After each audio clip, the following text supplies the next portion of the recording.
Imagine waking up one morning and the sun is gone. Not behind clouds, gone. Just a pale, useless disk hanging in a sky the color of ash. And it stays like that, day after day, month after month. For 18 months, the crops rot in the fields, snow falls in summer.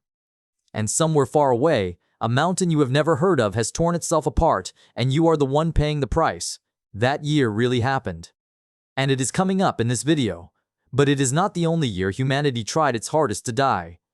Today, we are counting down the 5 worst years to be alive in human history. No war lists, no opinions. Just the years when being a living, breathing human was the most dangerous thing you could be. Number 1 is at the end. And honestly, it is worse than anything you are picturing right now. You live in Northern Europe, and you are a farmer, which means you are one good harvest away from starving every single year of your life. And then, in the spring, it starts raining. It rains all summer. It rains through the harvest. It rains into autumn. And it does not stop. Not for weeks. For years. The fields drown. The grain rots before it can be cut. Salt, the only way you can preserve meat, cannot be made, because the fire will not burn and the brine will not dry. So even the food you saved, you lose. By winter, people are eating animals they would never normally touch. Horses. Dogs. Cats, then bark, then boiled leather. Historians call it the Great Famine. In some regions, up to a quarter of the population died, and here is the cruelest part. This was not plague, and it was not war. It was weather. There was no enemy to fight, no cure to find. You just watched the sky, and the sky did not care. And if you somehow survived 1315, congratulations. You now have a weakened body, an empty storehouse, and 33 years to wait until the next entry on this list finds you. Here is a year that most worst year lists completely skip. For thousands of years, tens of millions of people built civilizations in the Americas, cities bigger and cleaner than anything in Europe at the time. Tenochtitlan, the capital of the Aztec Empire, had around 200,000 people, bigger than London, bigger than Paris. And then a single disease arrived on a single ship. Smallpox.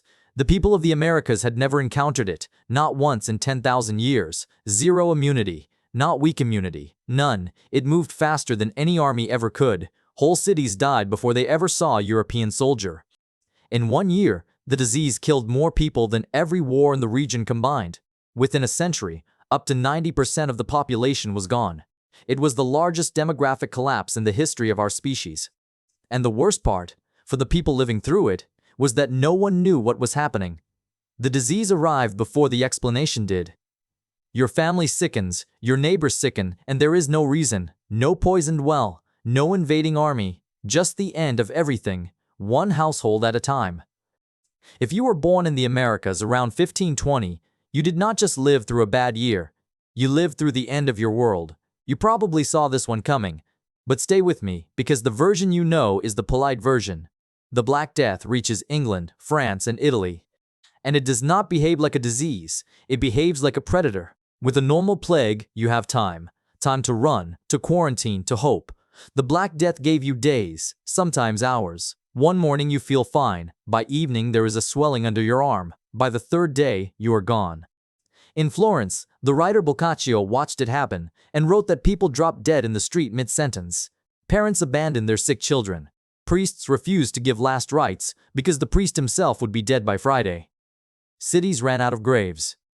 Then they ran out of grave diggers. Then they ran out of people to dig the next pit, and they just threw the bodies in from a distance. Half of Europe died in roughly 5 years. Half. Think about your street. Every second house, empty. And here is what makes 1348 worse than the numbers say. Nobody knew how it spread. Some thought it was bad air. Some thought it was punishment. People fled the cities and carried the plague to the countryside. They gathered in churches to pray and infected each other. Every instinct you would have followed made it worse. There was no version of this year where you could make the right choice. There was only whether luck found you. Now jump forward. You would think modern times would be safe. You would be wrong. World War I is finally ending. People are in the streets celebrating, and in the middle of the celebration, a flu starts spreading. Except it does not behave like a flu. A normal flu kills the old and the very young. This one killed healthy people in their 20s and 30s. Their own immune systems overreacted and drowned their lungs from the inside. Some victims went from perfectly healthy to dead in 24 hours. Doctors would examine a patient in the morning and find them gone by evening, and the war made it perfect. Millions of soldiers moving in packed trains and ships, and then the censorship. The countries fighting the war refused to report their outbreaks because you do not tell the enemy that your army is sick. So the world stayed quiet while the virus traveled. Only one country reported it freely, and that was neutral Spain. That is why we call it the Spanish flu. Spain was not the source. Spain was just the only one willing to say it out loud. In the end, the flu killed more people than the war it ended. Estimates run from 50 million to 100 million. And the darkest detail of all, for decades, almost nobody talked about it. The worst pandemic in modern history got a fraction of the history books that the war got. The lesson of 1918 is not just that disease can win. It is that silence can be just as deadly as the virus. Number 1. The year that a leading historian has called, literally, the worst year to be alive. 536. It starts with the sun. Across Europe, the Middle East, and parts of Asia, a strange fog settles over the sky. The sun is there, but it gives no light and no heat, like looking at it through dirty water. The historian Procopius wrote that the sun shone without brightness, like the moon, for the entire year. The cause, we know now. 1, or maybe 2, massive volcanic eruptions threw so much ash and sulfur into the sky that the whole planet dimmed. The temperature drops.